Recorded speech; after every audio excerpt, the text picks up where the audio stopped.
name is Will. My roommate, I recently decided to weigh myself, and I don't know why, because I own a mirror.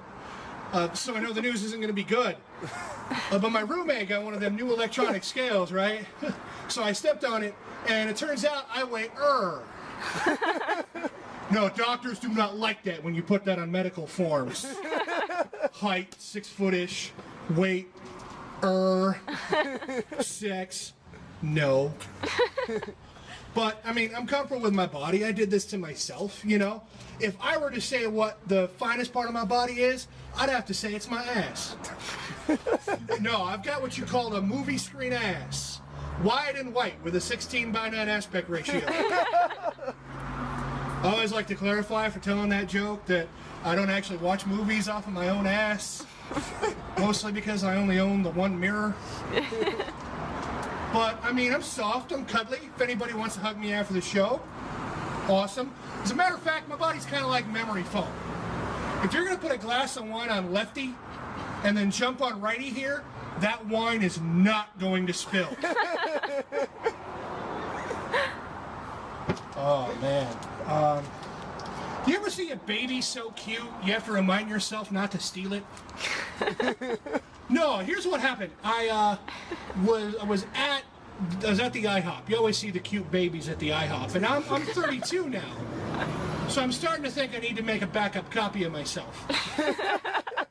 Because I figure if I was going to have a midlife crisis, I should have done it like 6 years ago. But, so I was at the IHOP, and I see this baby, and before I know it, I've hatched this Batman-style plan in order to steal it. It's like, grab the salt shaker, throw salt in the waitress's eyes, throw the salt shaker in the light, overloading the right light grid, grab the baby, run out of restaurant, put baby through college, love baby forever! Justice! I don't know what the justice has to do with me stealing and raising a baby. Oh, man. Is it just me, or lately have handicapped people become really mean?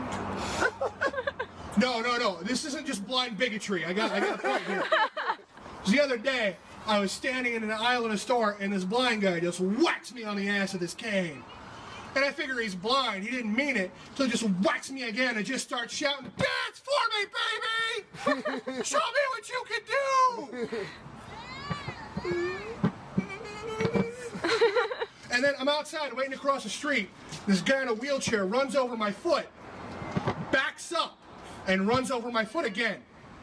This is one of those unwinnable situations. For the nerds on the corner, this is a Kobayashi Maru. Because I could fight this guy. But if I win, then I'm a cripple beater. And ain't nobody in the world likes a cripple beater. And if I lose, I'm this 6 foot-ish guy that weighs, that just got his ass kicked by a paraplegic man who could not lift his legs to kick my ass.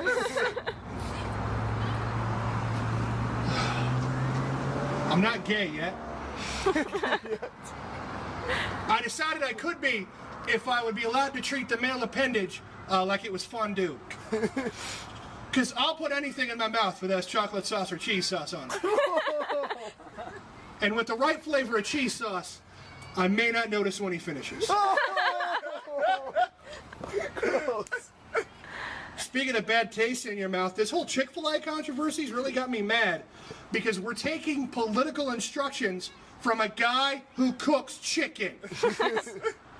Like, don't get me wrong, I'm all for gay marriage, I'm not saying that. But why are we worried? It's like taking instructions from the developmentally disabled kid at McDonald's trying to sell you apple pies. You know, like this guy's like, I really like Social Security. Okay, that one not so good. But they had a Chick-fil-A Appreciation Day, and there were stores in Georgia that sold out of chicken. So I'm thinking other restaurants should start coming out against obvious things. You know, like Jared from Subway comes out and he's like, "Hi, remember me? I lost a bunch of weight. We here at Subway, we're against math." Or like, you know, the Wendy from Wendy's comes out. She's like, "Hi, I'm Wendy. You know the whole women's suffrage thing? We don't need that." Or finally, like Taco Bell trots out that little Chihuahua one last time. He's like, "Yo quiero Taco Bell." Yo no quiero Mexicans. Figured it was obvious. Has anybody seen those I'm a Mormon commercials on TV? Yeah. Those things are awful. Like, and I'm not anti-Mormon. They're wonderful people that give you free stuff to read, and they're great designated drivers. But I didn't know that religions needed to advertise. Like, you see this guy like, hi, my name is Chad. Me and my one wife share a split-level home in the suburbs, and oh, by the way, I'm a Mormon. Like, and then you see this next one is like, hi, my name is Robert. I currently live in, I'm an African-American gentleman currently living in Salt Lake City, Utah. Oh, but don't worry, it's not all bad, because I don't have to worry about paying for things like heating and cooking, because every morning when I wake up, there's a tea on fire in my front yard. My favorite one is named Clarence. My name's Clarence. I was born in Charlotte, North Carolina, and I moved to California so that I could sell weed.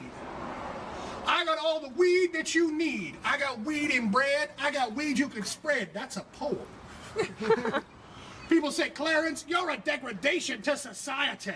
You are dragging down the moral fiber of humanity. And I say, that's wrong. I'm a sole proprietor. I'm a taxpayer. And I'm a Mormon. Like, do people think Mormons are dragons? Like, since when do religions need to advertise on television? Like, you don't see commercials.